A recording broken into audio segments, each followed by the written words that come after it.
kertasnya. Pakai ini, enggak usah.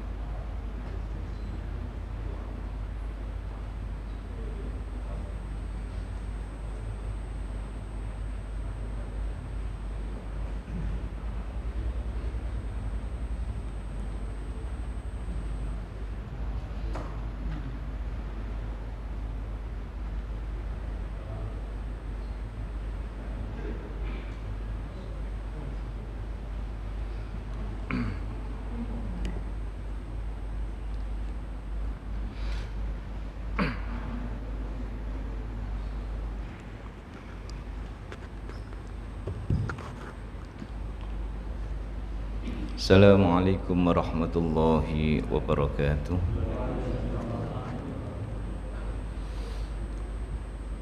Bismillahirrahmanirrahim. Alhamdulillahi rabbil alamin. Assalatu wassalamu ala asyrafil anbiya'i wal mursalin wa ala alihi wa ashabihi ajmain, amma ba'd. Yang saya hormati segenap pengurus takmir Masjid Asy-Syifa di lingkungan RSUD Adiatma yang dimuliakan Allah Subhanahu wa taala, segenap hadirin hadirat jamaah salat zuhur yang dimuliakan Allah. Alhamdulillah, pada kesempatan siang hari ini, ya kok suasananya sudah suasana Ramadan ini, okay. Kita semua masih mendapatkan limpahan rahmat dan nikmat dari Allah Subhanahu wa taala. Kita masih diberikan kesempatan oleh Allah untuk menambah investasi akhirat kita. Kita masih diberikan kekuatan lahir, kekuatan batin untuk menambah value, menambah nilai di dalam kehidupan kita, sehingga di sela-sela ini kita masih bisa nyadong rahmatipun Allah melalui kajian tafsir yang secara rutin sudah berjalan beberapa saat. Pada kesempatan siang hari ini, yang biasanya kita ngaji tafsir Jalalain, saya gabungkan dengan tafsir Baghawi. Tiba-tiba habis sholat tadi itu saya terfikir untuk banting setir, belok sedikit, karena ini kajian Rabu terakhir sebelum puasa, betul ya? Karena puasa itu kalau tidak salah tanggal berapa? Kalau Sabtu malam Ahad, apa Ahad malam Senin ya? Ya, antara itulah ya. Tapi berdasarkan pengamatan banyak pakar, saya barusan tadi ikut seminar internasional itu, ada pembicara dari Malaysia apa dari Singapura itu, kalau berdasarkan perhitungan memang bulan Sya'ban ini dikompletin jadi 30, sehingga sangat mungkin sesuai dengan jadwal, tetapi semua nanti kembali kepada ru'yatul hilal menurut sebagian kelompok. Dan yang kedua, saya akan menyampaikan tafsir ayat puasa yang sudah menjadi bagian tak terpisahkan. Biasanya Ramadan itu mesti hafal ayat itu, biasanya Ramadan membahas tentang itu.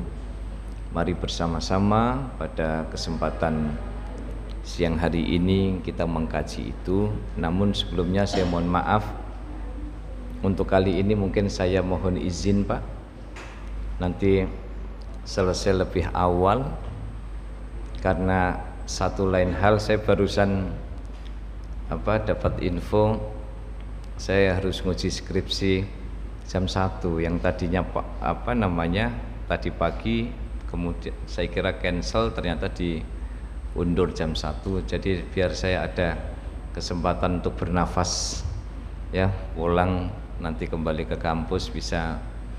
Saya mohon maaf ini karena agak mendadak. Bismillahirrahmanirrahim.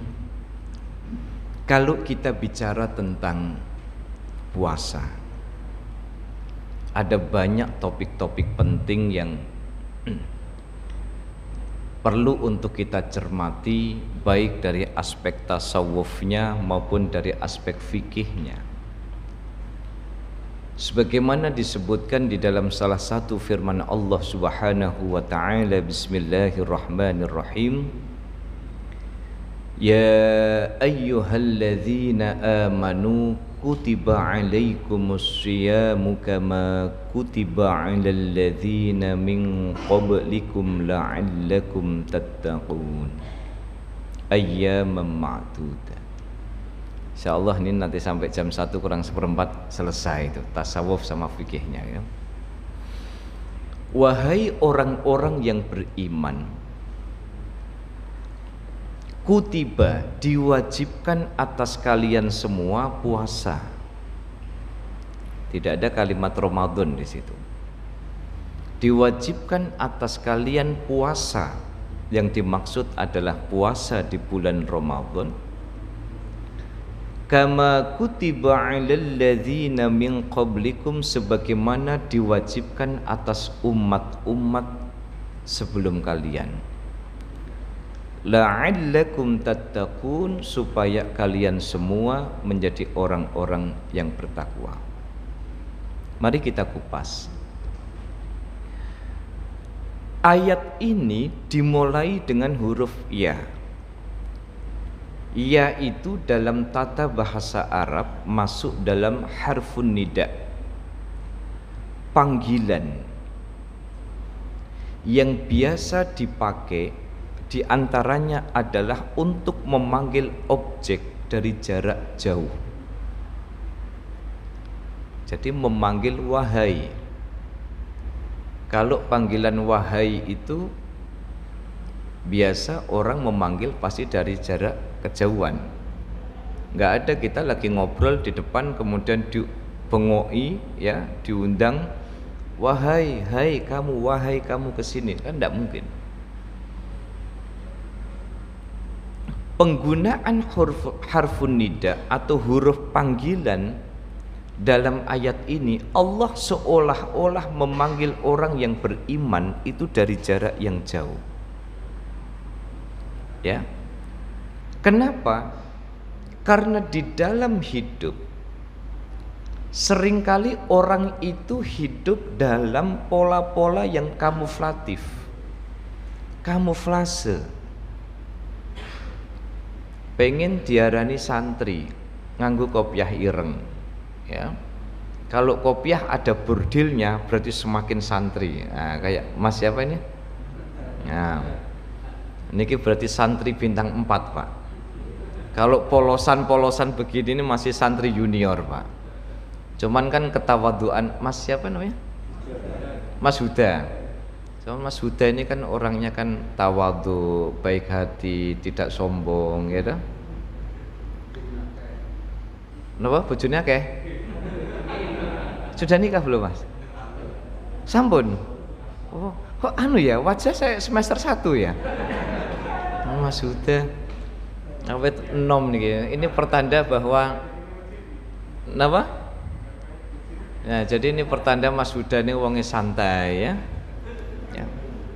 Jadi nggak ngonangi, sudah punya putra. Duh, malah sudah jadi bapak. Oh, berapa putranya? Oh, 1. Tapi bener loh, saya kira Mas Huda ini baru semester 1 atau semester 3 gitu ya.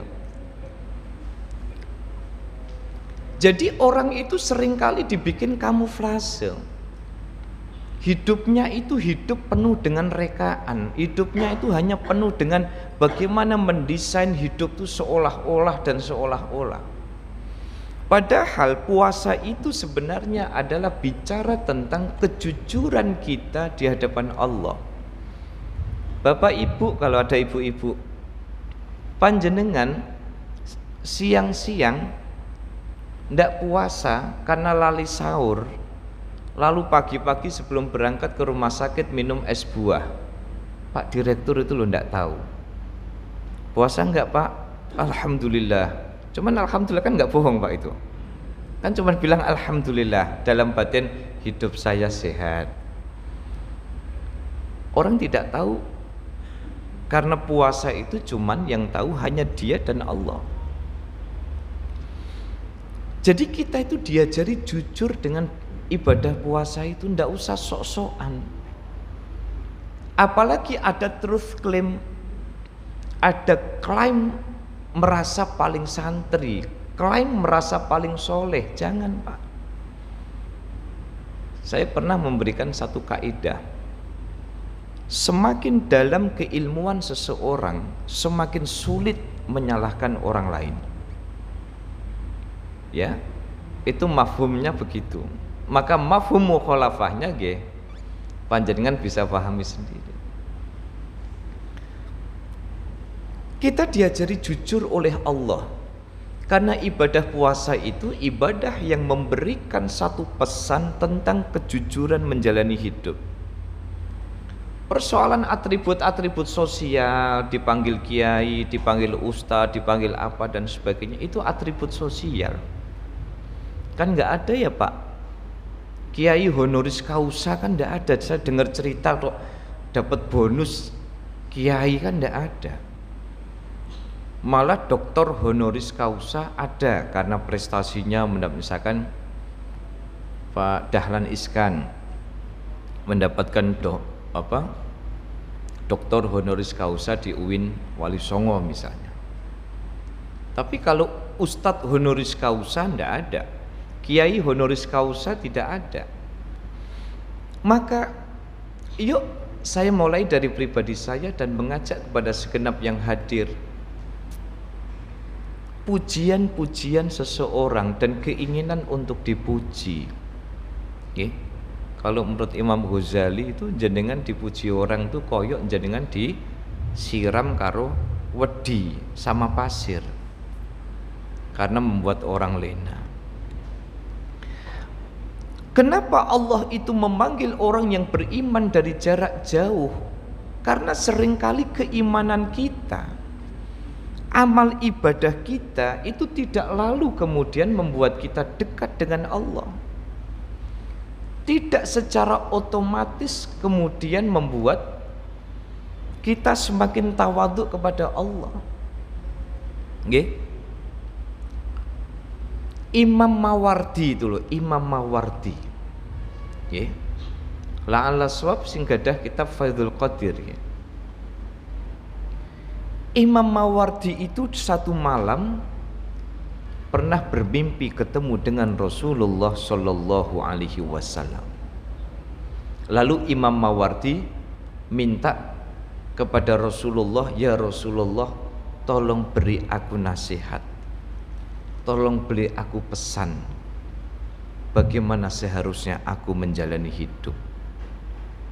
Napa pesannya Rasulullah? Alaika haqqul haya'i indallah. Tingkatkan rasa malumu itu di hadapan Allah. Kuatkan rasa malumu itu di hadapan Allah. Berkumandang adzan, kula niku awit mau pengen watuk, cuman watuk sakniki itu jadi sorotan, Pak. Tapi nek ten rumah sakit biasa nggih, Pak. Kula niku kadang pengen bersin, saya itu pernah ngaji itu sampai nahan watuk dari awal sampai akhir, Pak. Bolak-balik minum saya itu. Kenapa? Sakniki napa malah saya itu dapat stiker Wahing jotosi, ngoten niku pripun jan. Long wahing kok dijotosi, wong wahing niku alamiah kok dijotosi, niku guyonan ten kene stiker kan ngoten. Alaika haqqul haya'i indallah, perbaiki rasa malumu itu di hadapan Allah. Ketika engkau malu dengan manusia, mestinya engkau lebih malu di hadapan Allah. Ketika engkau telat sholat tanpa uzur, mestinya rasa malumu itu harus lebih malu kepada Allah daripada malu dengan sesama manusia. Maka ayat ya ayyuhalladzina amanu itu memberikan satu pesan moral kepada kita, Bapak Ibu. Yuk sebelum kita benar-benar memasuki bulan Ramadan, ya, kita memperbaiki rasa malu kita. Kita belajar untuk jujur dengan diri kita. Padahal Pak, Gusti Allah itu kalau nutupi diri kita yang sesungguhnya luar biasa. Coba jenengan bayangkan kalau perut seseorang itu dibikin transparan kayak kaca. Napa ora nggawe girap-girap, Pak? Nggih mboten? Nggih mboten? Wah, kowe mesti kewaregen ya ndelok wetengmu kuwabak, nggih mboten? Lah nek kewaregen mboten napa-napa, Pak. Kowe mesti urung ising dina iki. Lah kan malah sulaya malah nggih mboten? Tapi Allah itu menutupi aib kita. Maka dalam konsep tasawuf itu ada ungkapan istidraj, ngelulu. Tahu ngelulu badan? Allah itu ngetes kita. Jenengan bisa bayangkan ya, dan awal-awal surah Yunus niko disebutkan kalau saja Allah itu cash and carry memberikan azab, manusia itu habis, Pak. Misalnya, kok ada orang ya melalaikan sholat lalu Allah mengadab dia menjadi miskin, pagi masih kaya, zuhur ndak sholat, lalu kemudian berduhur dibikin miskin, habis, Pak. Gimana? Gara-gara nggak sholat duha, ya, gara-gara nggak sholat duha, kenaikan pangkatnya diperlambat oleh Allah. Tapi untungnya Gusti Allah itu zat yang Rahman dan Rahim.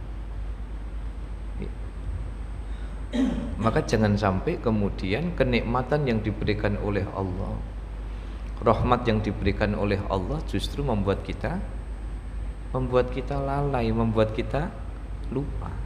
Kenapa? Karena ketika Allah itu memberikan panggilan kepada orang yang beriman dari jarak jauh, memberikan sebuah pesan bahwa kita itu seringkali membohongi diri sendiri. Kita itu seringkali membohongi diri. Kita ingin tampil perfect di hadapan orang, tetapi kita tidak berpikir untuk perfect di hadapan Allah. Kita ingin membahagiakan orang, tetapi kita jarang berpikir bagaimana cara membahagiakan Allah. Dan salah satu cara membahagiakan Allah itu kalau menukil ya dari mimpinya Imam Mawardi ditemuin oleh Rasulullah itu, salah satu cara membahagiakan Allah adalah tingkatkan rasa malumu di hadapan Allah Subhanahu wa taala. Hakul haya, malu yang benar-benar malu. Karena apa? Malu karena kita tidak bisa optimal mengabdi kepada Allah Subhanahu wa taala. Niki baru ya ayyuhalladzina amanu, bahwa mendeklarasikan kita sebagai orang yang beriman gitu saja tidak cukup. Kita ngaku sholat kita istiqomah, sholat tidak pernah absen, jamaah tidak pernah absen, tidak cukup. Kalau gara-gara amal kebaikan kita justru menjadikan fitnah bagi kita. Kan sering saya sampaikan di sini, ada amal ibadah yang ternyata mendatangkan fitnah bagi kita. Sregep membaca Quran, akhirnya membandingkan amalnya dengan orang lain. Rajin jamaah ke masjid, menjadikan dia justru mengolok-olok temannya yang tidak sholat.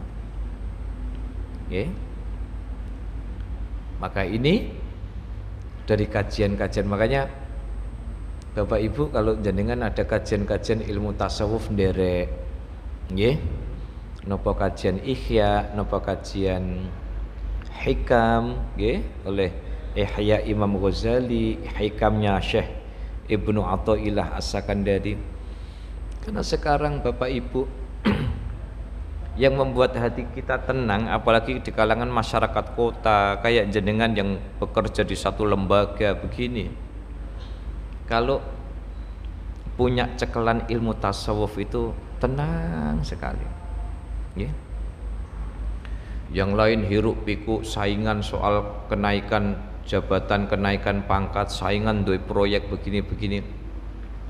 Tapi orang yang punya cekelan tasawuf dia akan tenang. Tenang bukan berarti nyerah, tenang bukan berarti tidak berusaha, tetapi dia akan mencoba hidup itu on the track. Tracknya begini. Maka orang yang mau masuk di bulan Ramadan mulai menata diri agar kita menjadi sosok yang benar-benar bisa jujur kepada diri kita sendiri. Termasuk puasa itu memberikan pelajaran tentang kejujuran kita, apakah kita benar-benar puasa atau tidak. Berikutnya, ya ayyuhalladzina amanu kutiba.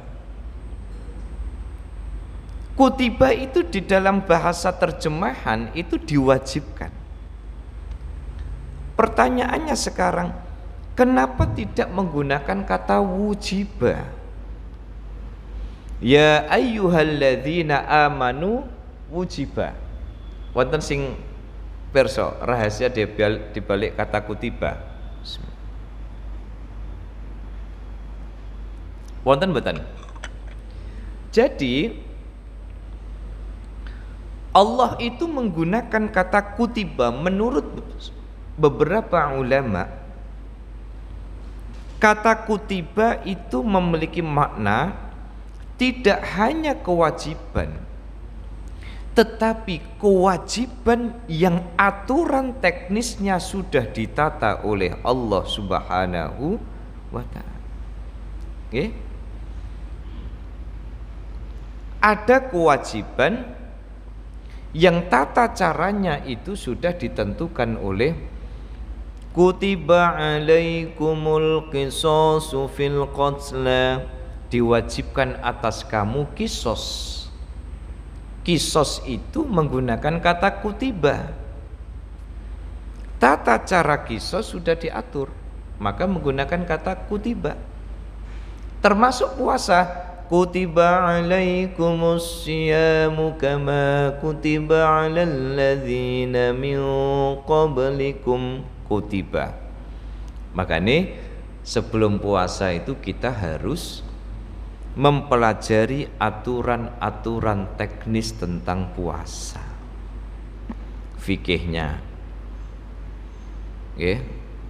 Nawaitu bismillahirrahmanirrahim, nawaitu sauma ghadin an adai fardhi syahri ramadhana hadhihi sanati lillahi ta'ala. Termasuk kita juga perlu tahu perbedaan ulama tentang niat ini. Ada ulama yang mengatakan niat itu harus diucapkan atau dikerentekkan ketika malam hari atau tabyitun niyah.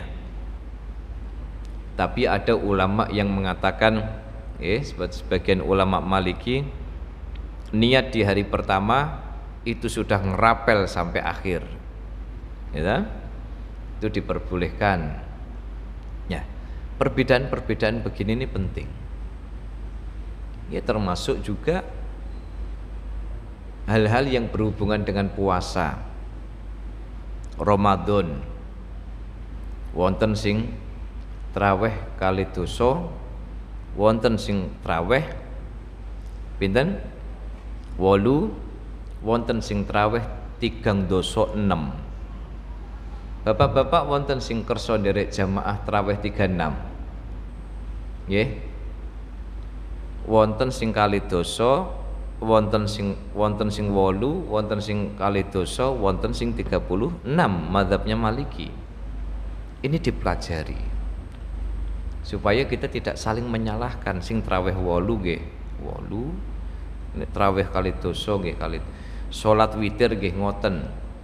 Wonten sing sekali salam, wonten sing 2 rakaat nggih, 2 rakaat salam, 1 rakaat salam.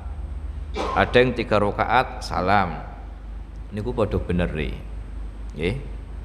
Sing repot niku protes ternyata gak traweh niku lho. Kowe 20 apa 8? 20. Wah 20 iku dalile ngene. Lah kowe aku rak traweh. Lah napa mremo soalnya. Ngertos basa mremo, Pak? Jadi niat puasa itu misalnya, jadi rukun puasa itu yang pertama niat. Dipelajari niat itu sebenarnya, nanti jangan buka, tapi kalau kerepotan buka kitab saged buka ten gene beberapa website yang memang itu jenengan tahu kualitas website itu. Menurut dari Imam Syafi'i nggih setiap malam niat niku kerentek di dalam hati yang wajib. Jadi kalau jenengan itu sudah kerentek di dalam hati dan mengucapkan, berarti dapat 2 poin, pahala karena niat di dalam hati dan pahala karena mengucapkan niat di dalam lisan. Itu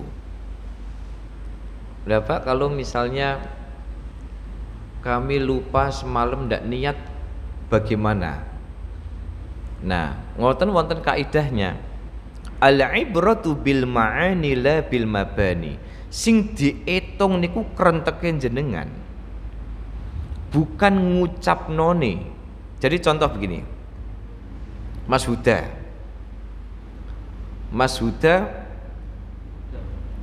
sinten? Sinten? Sudar. Oh Pak Sudar, Mas Sudar. Pengen diundang Pak napa Mas? Tapi nek Pak belum pantas soalnya. Nggih? Tapi enggak tahu nanti kalau ketemu di jalan gendong anak, saya enggak tahu ya. Mas Sudar mau sahur semalam delalain niku dereng niat. Biasanya penyakitnya tiang Jawa terutama niku, biasanya nek gak traweh ngoten ku lali niat, Pak. Ngertos masalahnya?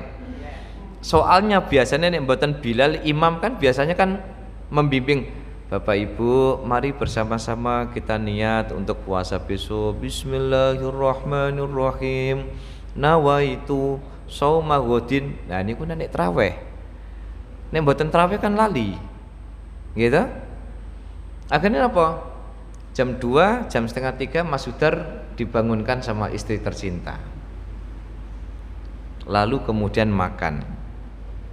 Saya tanya sama Mas Sudar, kira-kira jenengan itu makan setengah 3 itu karena besok niat meh ora sarapan, opo karena besok iku meh poso? Karena puasa. Jadi ternyata orang yang kemudian lupa mengucapkan niat, lupa berniat di malam hari, lalu kemudian seorang istri, kira-kira seorang istri itu jam 2 bangun mau masak itu karena buat besok sarapan atau buat nanti sahur? Buat sahur. Maka kerentek mau sahur, kerentek mau masak, itu secara auto dia sudah kerentek mau melakukan puasa. Saged difahami niki nggih. Maka kesimpulannya Bapak Ibu, tek misalin jenengan niku mboten traweh lalu lupa tidak mengucapkan niat, ojo gawe-gawe alasan. Kula mboten siam. Lah napa mboten poso? Soale kula niku ndek dalu mboten niat. Makanya kula sarapan, kan mboten dosa to wong mboten niat, mboten usah alasan niku. Nggih? Mboten usah alasan niku. Jadi misalnya lupa niat lalu indet sudah di. Yang kedua rukun puasa itu imsak. Imsak itu menahan. Nggih? Termasuk mangke perlu panjenengan membaca apa yang membatalkan puasa, apa yang dimakruhkan bagi orang yang berpuasa, termasuk panjenengan di rumah sakit, mungkin perlu memberikan edukasi kepada pasien Kalau misalnya suntik, suntik niku itu tidak membatalkan puasa.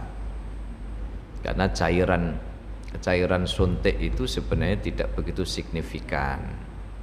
Efek signifikan tetapi secara kuantitas tidak signifikan. Makanya kenapa kalau suntik itu tidak membatalkan puasa, tapi kalau infus itu membatalkan puasa. Karena kadar. Termasuk suntik itu dimasukkan tidak melalui lubang. Kan kalau ada barang masuk lewat lubang-lubang di dalam tubuh. Lubang dalam tubuh itu ya 2 lubang hidung, mulut, telinga. Makanya sing biasanya hobi renang sementara ndak usah renang dulu. Karena kemungkinan besar orang renang kan mesti kelebon Pak. Apa meneh punya kebiasaan renang ngentot nok jero banyu niku batal Pak. Ngentot di dalam kolam renang itu batal. Sebab nopo? Sebab angin metu ini kungkung geret banyu. Meskipun sebagian ulama Syafi'i ada yang mengatakan ngentot di dalam air itu cukup makruh. Tapi buat ngati-ngati nggak usah dulu. Yang membatalkan itu apa? Nah ini penting. Makanya kata kutiba di dalam ayat itu memberikan satu penjelasan bahwa ibadah puasa itu harus betul-betul apa? Harus betul-betul dipelajari, fikihnya dipelajari. Kan napa? Jenengan kan punya kajian puasa toh? Nah, kajian puasa itu mungkin dengan ustadznya bisa diselang-seling nyun, misalnya diparingi materi napa? Materi fikih misalnya. Apalagi di awal-awal niku penting, bisa disampaikan kepada ustadznya. Ustadz nanti kalau request ini misalnya ngoten kan sakit. Kalau ndak bisa memperkaya diri dengan membaca buku, membaca kitab, membaca artikel-artikel yang memang bisa dipertanggungjawabkan. Jangan sembarang artikel. Sebab apa? Sebab puasa itu fikih itu mempengaruhi kualitas puasa. Termasuk kualitas kita menjalani Ramadan. Maka kenapa ketika Rasulullah Shallallahu Alaihi Wasallam bersabda, "Man shoma Ramadhana imanan wahtisaban, ghufira lahu ma taqaddama min dzambi." Ini ternyata setelah saya kaji ada kaitannya dengan Lailatul Qadar. Jadi mental itu jangan kayak mental bakul, hitung-hitungan untung kali rugi. Yang pertama yang harus dibangun, Lailatul Qadar itu jangan dicari, tetapi mari kita memantaskan diri sebagai orang yang betul-betul the most wanted, dicari oleh Lailatul. Lah memantaskan diri itu kan perlu ilmu Pak. Jadi tips Lailatul Qadar itu yang pertama adalah jangan mencari Lailatul Qadar, tetapi fokuslah memantaskan diri agar kita menjadi orang-orang yang terpilih. Makanya di situ man shoma Ramadhana imanan wahtisaban, harus ada ketulusan. Caranya pripun? Salah satunya adalah jangan pilih kasih dengan hari-hari di bulan Ramadan. Jangan 10 hari pertama, Kang, ayo Kang traweh Kang. Ora mungkin ono Lailatul Qadar soalnya. Lah napa? Lailatul Qadar iku to jari Pak Ustadz nok kampungku itu Asyrul Awakhir. 10 hari terakhir. Akhirnya hari pertama sampai hari ke-20 ndak mau traweh. Nek perlu poso bolong gak apa-apa. Sebab napa? Meyakini Lailatul Qadar itu tidak turun di 20 hari pertama. Ini problem. Nah, tapi begitu masuk 10 hari terakhir, ayo iki wis 10 hari terakhir. Tapi bengi iki tanggale genep. Ora mungkin ono Lailatul Qadar, ora usah traweh sesuk wae pas ganjil. ternyata malah pas ganjil akeh orderan. Abot orderane tinimbang traweh, abot orderane tinimbang tahajud ya. Maka mindset yang harus dibangun, janganlah cari Lailatul Qadar, tetapi pantaskan diri kita menjadi the most wanted yang dicari oleh Lailatul Qadar. Sebab napa Bapak Ibu? Lailatul Qadar itu personal, bukan komunal. Ketika Lailatul Qadar datang itu bisa jadi Mbak Laila ini akan pilih-pilih. Oh, ndelok potongan iki ketoke tahajud lagi sepisan iki ketoke ndelok anu iki sepisan. Iki ketoke pendak-pendak ganjil ketok iki. Iki ketoke lagi iki ketoke tahajud misalnya.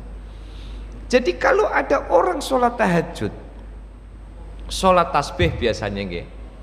Kalau kami bikin program mabit itu 10 hari terakhir Lailatul Qadar datang, belum tentu Lailatul Qadar itu diraih oleh semua yang hadir di masjid itu. Tetapi Mbak Laila ini akan milih siapa orang-orang yang tulus mengistimewakanku kata Ramadan. Ketika dia mengistimewakanku kata Ramadan, maka akan aku istimewakan. Gimana cara Ramadan mengistimewakan dia? Yaitu dengan cara mendapatkan reward berupa Lailatul. Lah napa Lailatul Qadar itu bisa dititeni Pak. Ya ini para ulama sudah niteni dengan beberapa kitabnya. Tapi kita ndak usah juga jumawa. Pasang status di WA. Alhamdulillah kaum muslimin muslimat rahimakumullah. Saya ingin berkirim kabar gembira bahwa tadi malam saya mendapatkan Lailatul Qadar. Ngapusi Pak ya, tidak boleh begitu. Ini bagian dari hal-hal yang etik. Update status, story ya toh. Saya tidak sombong, tapi saya hanya bicara realitas bahwa saya mendapatkan Lailatul Qadar. Jare sopo kan begitu toh. Malah justru orang yang mendapatkan Lailatul Qadar itu hatinya itu akan semakin khusyuk dan tawadhu. Perilaku seperti haji mabrur, Lailatul Qadar itu perilakunya setelah puasa itu jauh lebih baik daripada sebelum puasa. Itu ciri-ciri Lailatul Qadar. Kutiba alaikumus siyam. Ini tidak usah diperdebatkan lagi. Kata siyam ini merujuknya kepada Ramadan. Bukan kutiba alaikumus saum. Berbeda, saum dengan siyam itu berbeda. Kalau saum itu puasa secara umum, itu puasa menggunakan saum. Tapi kalau siyam itu merujuknya kepada bulan Ramadan. Makanya di dalam surah Maryam itu disebutkan faquli inni nadartu lirrahmani sauman falan ukallimal yawma insiya. Fakuli inni nadartu lirrahmani sauma, bukan fakuli inni nadartu lirrahmani siyama, sebab siyam itu miliknya bulan Ramadan. Maka kalau ada yang orang menggugat, dari mana sampean tahu Ramadan itu puasa wajib? Wong di dalam kutiba alaikumus siyam itu ndak ada kata Ramadan. Kalau dia belajar ilmu ini, mestinya jenengan tanya balik. Jelaskan apa bedanya saum sama siyam. Penggunaan kata siyam di dalam ayat ini maknanya adalah bulan Ramadan. Nah ya ayyuhalladzina amanu, penjelasannya niku wau. Kutiba sampun alaikumus siyam kama kutiba alal ladzina min qablikum. Memberikan satu pertanda bahwa sejak zaman Nabiullah Adam sampai dengan Nabiullah Muhammad sallallahu alaihi wasallam, ibadah puasa itu termasuk ibadah yang memang dari dulu sudah ada kewajibannya. Cuman bedanya, satu riwayat menyebutkan dulu awalnya yang diwajibkan itu puasa Syura. Lalu kemudian begitu tiba masa Rasulullah sallallahu alaihi wasallam, dengan datangnya Islam, yang diwajibkan adalah puasa di bulan Ramadan sebagaimana diwajibkan atas orang-orang sebelum. Untuk apa itu semua? La'allakum tattaqun, supaya kita menjadi orang-orang yang bertakwa. Lalu apa ciri orang-orang yang bertakwa itu? Ciri orang yang bertakwa itu adalah mereka yang mampu menanamkan perkuliahan Ramadan itu di dalam kehidupan berikutnya. Jadi menciptakan Ramadan berikutnya. Ora kok terus, wah aku meh ngapusi tapi kok poso ya. Engko wae lah bar poso. Ngoten niku wonten sing nganyang kok, Pak. Ngapusi niku wanine nek bengi, Pak, soalnya ora poso. Tapi nek awan rak wani ngapusi lah. La'allakum tattaqun itu memberikan satu pelajaran bahwa message, pesan-pesan di dalam bulan Ramadan itu harus betul-betul diciptakan di dalam bulan-bulan berikutnya. Maka la'allakum tattaqun itu menggunakan simple present. Kata kerja sedang dan akan datang memberikan satu pelajaran kepada kita bahwa ketakwaan yang kita raih dari hasil puasa dapat tercipta ketika kita mampu menciptakan semangat Ramadan itu pada bulan-bulan berikutnya. Semoga bermanfaat.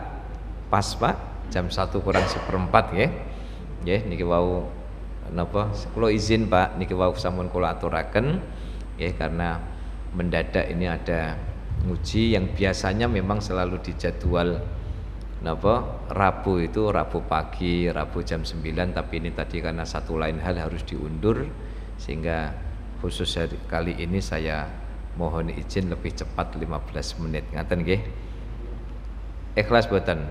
Ikhlas sekali ya, pasti ikhlas sekali. Wah, alhamdulillah iso turu ngaten kan.